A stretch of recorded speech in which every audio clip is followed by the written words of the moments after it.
o Brasil, em princípio, continua sendo um grande fornecedor de commodities para a China, né, de soja, petróleo, né, produtos agrícolas em geral, né. Alguns produtos novos entraram na pauta de exportação, mas commodities, né. Então o Brasil é um exportador de commodities e um grande importador de produtos de valor agregado da China, né. É verdade que é uma balança comercial extremamente favorável ao Brasil. O Brasil exportou, últimos dados agora, é quase 96 bilhões para a China, mas o fluxo de comércio total chega a uns 130 bilhões já agora, né, neste ano. Não finalizamos ainda dezembro. O Brasil com um superávit aí de 30 e poucos, enfim, já chegou a ser 40. É um dos poucos países, né, que a China tem um grande déficit de balança comercial, né? E o Brasil quer o que mais? Investimentos chineses, né? No Brasil, né? Investimentos chineses, das empresas chinesas indo para o Brasil, ou enfim, como a gente vê, sobretudo hoje em dia, né, com energia solar, energia eólica, né, já começa a ter investimentos também no setor de tecnologia, começa a crescer. Então, basicamente é isso, né? Vamos dizer assim, o essencial, o dever de casa de qualquer país, né? Ampliar suas exportações e atrair investimentos estrangeiros. Tá, dito isso, né? Eu acho que o Brasil, na relação com a China, houve até uma queda, né, dos investimentos chineses, que o próprio Pedro também mencionou, que tem a ver também um pouco com o contexto geral, né? Mas dito isso, isso é, vamos dizer assim, o básico, né, de qualquer relacionamento com qualquer país, ainda mais com a China, a segunda maior economia do mundo. Bom, mas o que que o Brasil quer dessa relação com a China? Essa é a tua pergunta, né, Pedro? Assim, né? O que que o Brasil quer na relação com a China? Se for só isso, eu acho muito pouco, né? E claro que é uma relação que tem um grau de complexidade maior, porque fazem parte do BRICS, né, criaram o novo Banco de Desenvolvimento, o NDB, são membros do NDB, que agora se expandiu, o BRICS também se expandiu.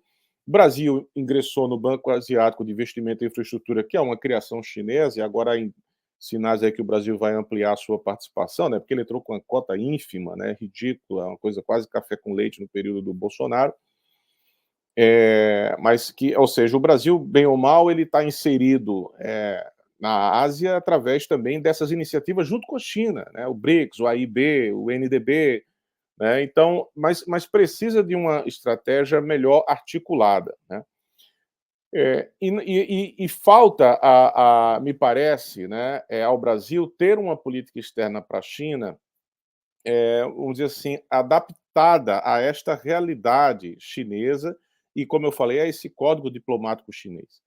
É verdade que foi criada a comissão de alto nível, né, Brasil-China, a COSBAN, em 2014, o ano que vem celebra 10 anos dessa comissão, a COSBAN, bilateral, né, inclusive o ano que vem também se celebrará os 50 anos de retomada das relações diplomáticas, né, com a República Popular, no caso, o reconhecimento da República Popular da China, né, como a China, né, que foi se deu em 1974, mas enfim, é verdade que tem essa COSBAN, mas ainda assim acho que não me parece que há um projeto mais articulado. A presença brasileira na China, do ponto de vista de empresas, é ínfima, e nesse ponto o Pedro falou uma coisa importante, né? O Brasil também não é só querer da China, né? O que o Brasil também pode oferecer. A presença brasileira aqui é pequena, já foi um pouquinho maior. Claro que isso tem uma série de questões aí que se deve, né, levar em conta, né, o próprio mercado chinês altamente competitivo, a complexidade de se ter empresas também aqui na China, mas isso deveria entrar na agenda, né?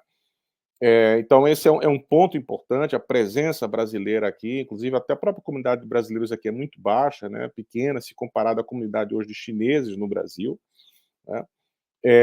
A intensificação dessas relações com a China no campo da tecnologia é muito aquém do que poderia ter, né, muito abaixo, né? A China hoje está na fronteira em diversos temas de tecnologia, o Brasil está muito, sabe, naquele compasso de espera, não tem um direcionamento mais claro em relação a isso, né, e poderia aproveitar bastante essas parcerias. Porque tem um ponto, Pedro, que é o seguinte: aqui na China, o governo, empresas e universidades, elas olham para a mesma direção. Há muita competição, né, entre os governos provinciais, entre as empresas públicas ou privadas, entre as universidades, né, por recursos e por relevância. Há muita competição.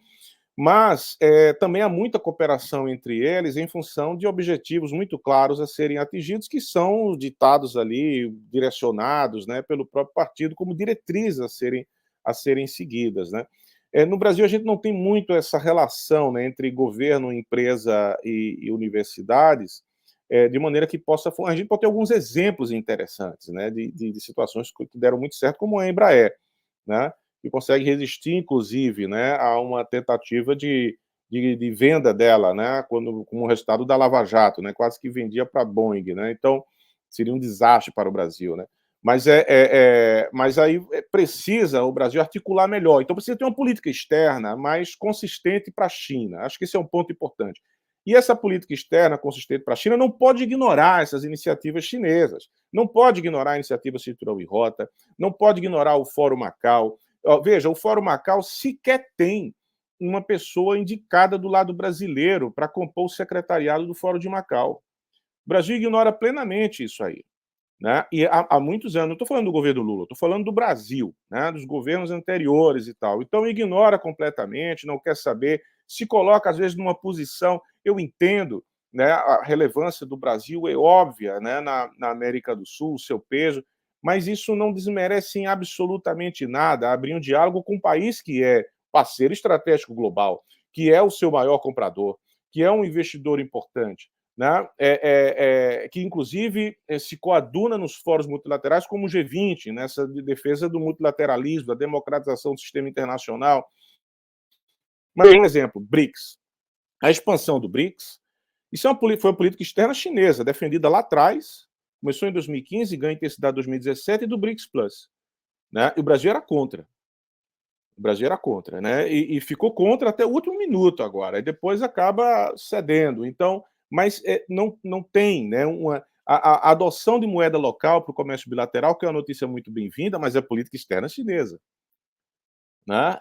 Então, o que, que a gente tem, né, que pode realmente vir como contribuição para um adensamento dessa relação com a China, né? Mas existe a COSBAN. Tá, tudo bem, isso é importante, mas também o Brasil precisa ter uma clareza sobre isso, ampliar mais esse diálogo para não ficar uma coisa restrita ao Itamaraty, a pequenos grupos em Brasília, porque a China é importante demais para ser tratada de maneira muito fechada ou apenas pelo agro, né, que tem sua estrutura própria. Né? Claro que no Brasil nenhum empresário rasga dinheiro, empresário nenhum no mundo, né? Mas, e também, com todo o discurso que diz que independe de governo, isso é uma grande mentira. Mas a gente pode dizer que o agro hoje tem recursos suficientes para ter, vamos dizer assim, sua própria política externa, né? Os seus centros de pesquisa, né, os seus recursos para fazer contatos e vendas, etc, etc. Né? Então, o governo precisa também entender o seguinte: há outros setores do Brasil que precisam ser estimulados, e a China pode ser um parceiro nisso. Né? O Brasil litorâneo está perdido aí. Essa questão da mobilidade, dos transportes, a China poderia dar uma contribuição fundamental. Olha, Pedro, veja, a China fez um dever de casa primeiro, que é a integração do país, né? 40 mil quilômetros de trens bala, trens de alta velocidade. Com essa integração de um país de tamanho continental como o Brasil que é o quinto maior país em território, né? A China, acho que é o quarto, terceiro. A China, ao fazer isso, ela integra o país, né? Expande, né, a população para outras áreas do país, inclusive criando, né, estruturas em novas cidades. A própria percepção de infraestrutura da China, aliás, o pensamento chinês ele é sistêmico, né?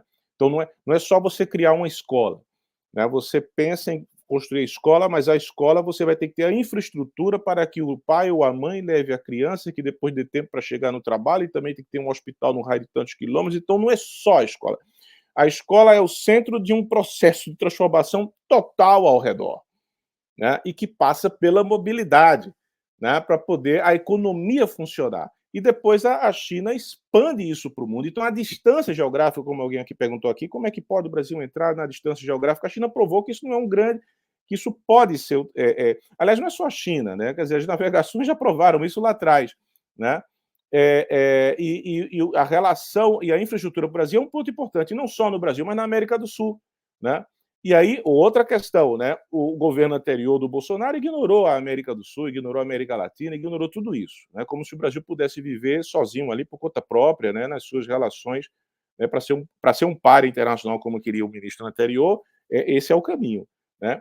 Agora, para ser um ator internacional, obviamente não é. E a China, ela, a partir da iniciativa Cintura e Rota, ela tem suas estratégias para a América do Sul, ela tem a sua estratégia para, né, ela vê a América do Sul de maneira articulada. Então, participar desse diálogo com a China é também participar da construção disso aí, né? Eu diria até interferir nessas questões. Espera aí, você está pensando em construir um trem ali que vai ligar a Argentina, o Chile, etc. Tudo bem que tem uma montanha no meio, mas que tal fazer isso? Puxa para cá, puxa para lá, e aí você começa a articular aquela força econômica do outro também ao teu favor. Mas não é com a política de avestruz, tampouco se restringindo a ser exportador de commodities apenas. Se tem um superávit tão grande, por que não pega uma parte desse superávit e reinveste em setores estratégicos em parceria com a China, que a gente possa depois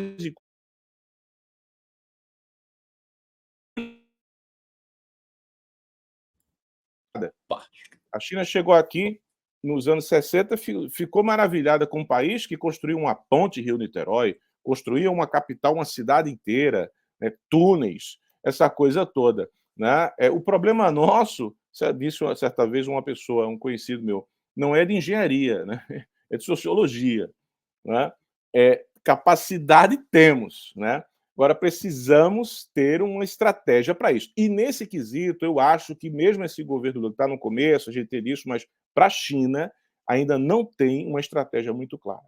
A gente precisa ter essa estratégia mais clara, mais ousada, mais intensa. Não é um país qualquer. Não dá para tratar a China como mais um país de tantos outros que o Brasil deve lidar, né? Então, acho que é preciso fazer uma avaliação mais crítica dessa relação do Brasil com a China. E a iniciativa Cinturão e Rota, por exemplo, para terminar mesmo, me desculpe, né? Mas esse argumento, né, que o Pedro levantou, que as pessoas dizem muito, né? Ah, não, o Brasil já vende, já tem um superávit, já tem investimento chinês, então para quê? Isso eu escuto demais, né? Então a iniciativa Cinturão e Rota ela não é necessária, né? Não vale a pena, etc, etc. Você tem um fundo da Rota da Seda de 40 bilhões, e agora o governo anunciou mais 80 bilhões, né? Você tem o Banco Asiático de Investimento em Infraestrutura, né, que, bem ou mal, está olhando ali para os países da Rota da Seda. Né? Isso é um enorme valor agregado, né, para o país. Né? Agora, o que falta ao Brasil? É negociar com os chineses e dizer, olha só, para eu assinar uma declaração, claro, estou simplificando, né, de participar dessa Rota da Seda, né, é, o que a gente pode negociar para isso? Né? Então, por exemplo, trem-bala, uma malha ferroviária, o que seja, mas abre a negociação, abre-se a negociação, né?